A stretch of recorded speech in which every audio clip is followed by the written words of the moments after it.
Olá, meu nome é Eduardo Soriano da Silva e hoje eu irei apresentar o trabalho sobre a norma ISO IEC 12207, que é uma norma que trouxe padronizações, uma organização maior nos processos e na criação de softwares.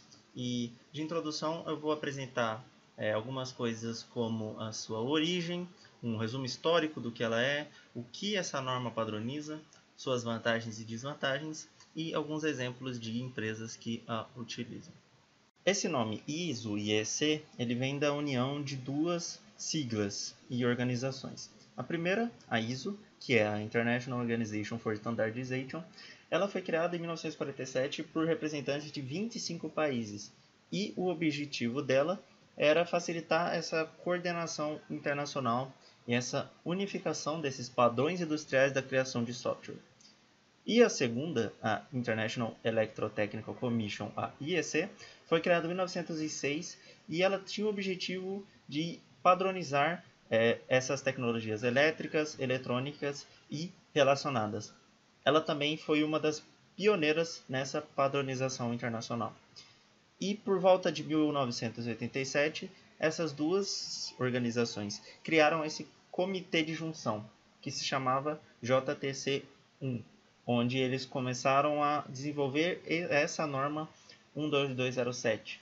E por volta do ano de 1995, essa norma foi publicada e em 1998 ela teve essa tradução para nós através do NBR. Um resumo histórico sobre o que foi essa norma, que já foi até um pouco falada no último slide, que ela foi criada para estabelecer os processos do ciclo de vida de um software.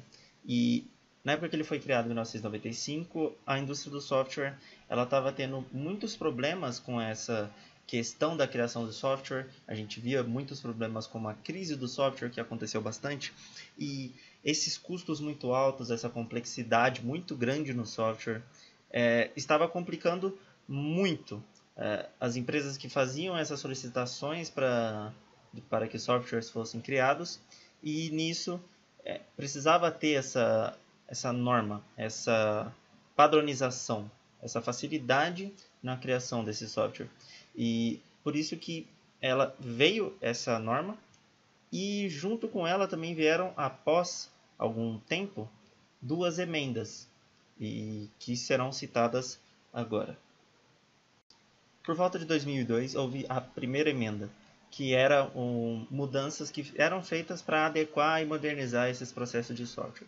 E em 2002, houve a introdução de novos processos e uma definição de propósitos e resultados esperados para cada processo, onde esse propósito é o objetivo principal da execução do processo e o resultado é a realização com sucesso do propósito do processo. Ou seja, essa primeira emenda trouxe essa nova característica, essa nova modernização aos processos de software que eram aplicados na norma 12207. E a segunda emenda, que veio em 2004, foi semelhante à primeira emenda, também trazendo atualizações e novos processos de melhoria para o desenvolvimento dos softwares que as empresas criavam. Que a norma 12207 padronizava? Ela estabelecia essa arquitetura de alto nível do ciclo de vida do software, fazendo com que o processo de desenvolvimento do software ficasse da melhor forma possível. E fazendo isso, ele trazia essa melhor estrutura para esse processo de software. Trazia uma melhor organização, uma melhor manutenção, uma melhor operação e um melhor desenvolvimento no geral para esse software. E isso facilitava a vida tanto do fornecedor, quanto do desenvolvedor, quanto do povo que fazia a manutenção do software, dos operadores, dos gerentes, dos técnicos envolvidos, entre tudo mais. Então essa norma padronizava tudo isso, ela deixava tudo isso mais fácil, o que era um ponto extremamente positivo. Indo para algumas vantagens e desvantagens, nós podemos ver, por exemplo, que algumas vantagens era esse estabelecimento dessa estrutura comum, o que facilitava e aumentava o ciclo de vida do software, fazendo com que as empresas elas tivessem essa maneira mais fácil de poder trabalhar. E, com isso, se tornava mais fácil de resolver e solucionar problemas e falhas nesse processo, que no fim garantiu uma qualidade de software que era entregue para o cliente.